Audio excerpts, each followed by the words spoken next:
Good afternoon, class. You are welcome to AMS 101 Principles of Management.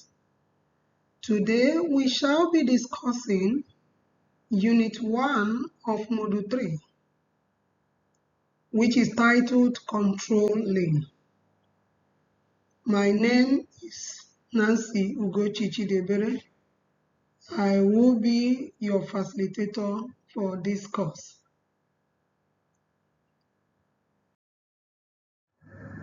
Now let's take a look at the contents of this unit.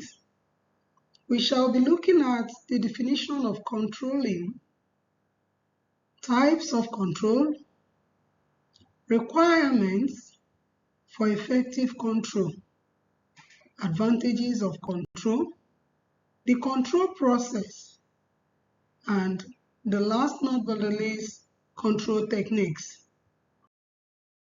Now let's get started. If you look at the picture here, you will see something happening. If I may ask, what is it that is going on here? Some particular things have been set as a standard. Okay, you observe some bars here that if you look at it properly, you see that earlier on they've been set. Okay, they've been planned and they have set these bars according to the standard how they want them to be. That is, setting them vertically to stand on a particular line. Okay, just as organization goals are being set. And then a hand is coming to do what? To make them move out of what? The standard. That is causing deviation from what the plans or whatever that have been put in place ought to be. Then when you look at the right hand side, you see some other person, okay, trying to using all the whole force, energy to make sure that no, these things remain in place so that all that have been set down will not be pulled down by these hands. What that is showing us is how controlling is being done in virtually general things we do, but especially in management, okay?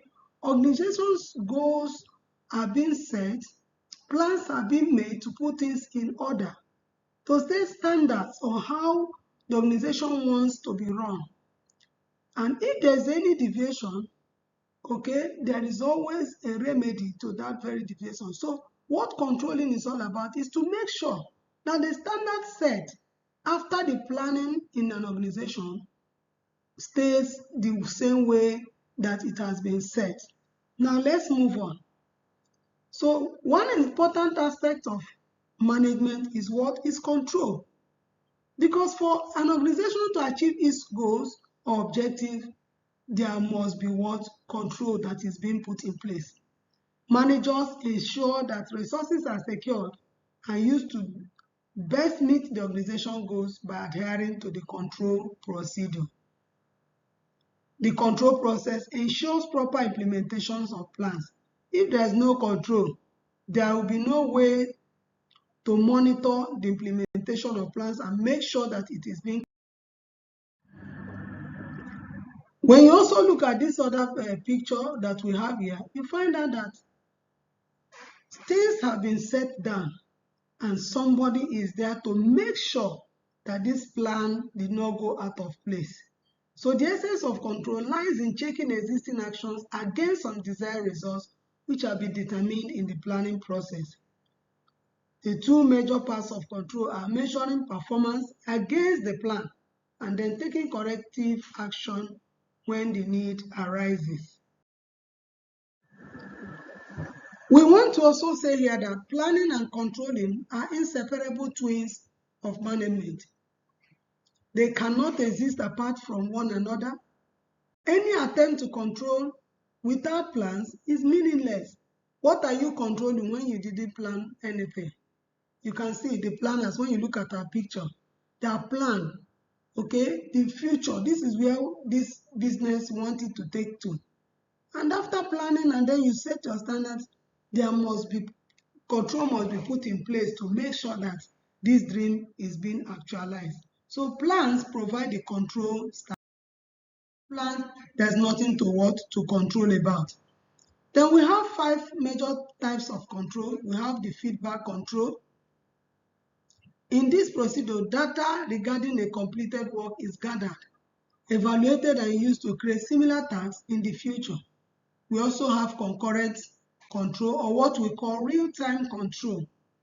We have steering control, yes or no control, and then feed-forward control, or what is also known as predictive control. What are the requirements for effective control? Control should be tailored to plans. If actually we want this control to be effective, control must provide useful and understandable information. Control should report deviation quickly. Control must be tailored to positions. It should be directed to strategic points. It should be economically realistic. Control should be flexible. Control system should indicate and lead to corrective action. It must be simple, even though there is need for it to be difficult to manipulate. Control must be acceptable to all members of the organization. What are the advantages of control? Control facilitates the successful execution of plans. Yes, it makes sure that plans are being actualized. Control lessens diversity. Control promotes positive work environment among employees. Promotes and helps to efficiently utilize both people and physical resources to accomplish organizational objectives. Control makes it possible for organizations to monitor their external environment in order to better control it. It enables the manager to take prompt corrective action and saves time and energy. Control enables managers to focus on crucial duties. 5 basic steps of control process. Number 1, in control process, we need to do what? Set performance standards, measure actual performance, compare actual performance with the standards, analyze deviations in case there is any, and then take corrective action when there are deviations. Techniques of controlling.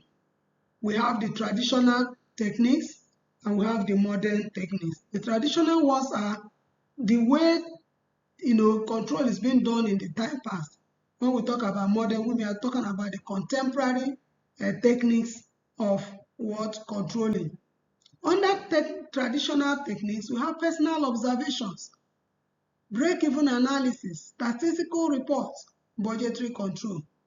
While under modern techniques, we have return on investment, ratio analysis, responsibility accounting, management audit, PAT and CPM, management information system.